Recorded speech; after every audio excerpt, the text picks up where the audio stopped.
भगवत गीता से पूछोगे परमेश्वर कौन है तो जवाब मिलेगा कि श्री कृष्ण ही परमेश्वर है।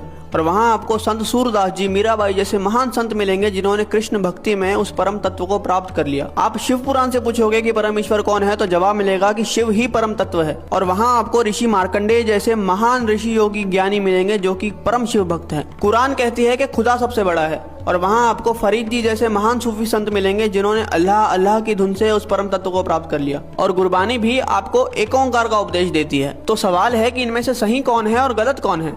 और जवाब है कि इनमें से सही तो सारे हैं, लेकिन गलत वो इंसान है जो इनमें से किसी एक पथ पे चलते हुए बाकियों का अनादर करता है, अपमान करता है। इसीलिए कबीर जी ने कहा था कि कबीरा कुआं एक है, यानी कि वो जो परमात्मा है वो एक विशाल कुएं की तरह है और पानी भरे अनेक, यानी कि हम और आप अलग अलग नामों से, अलग अलग स्वरूपों से उस भगवान को पुकारते हैं। लेकिन आगे कबीर जी कहते हैं कि भांडे ही में भेद है और पानी सब में एक। मतलब जो भांडा है यानी कि हम, भेद तो यहाँ पे है, क्योंकि आप इंसान को तो अलग कर सकते हो लेकिन भगवान को कभी बांटा नहीं जा सकता। अब प्याला चाहे सोने का हो या पीतल का, उसके अंदर जो पानी है वो तो अंत में प्यास ही बुझाएगा।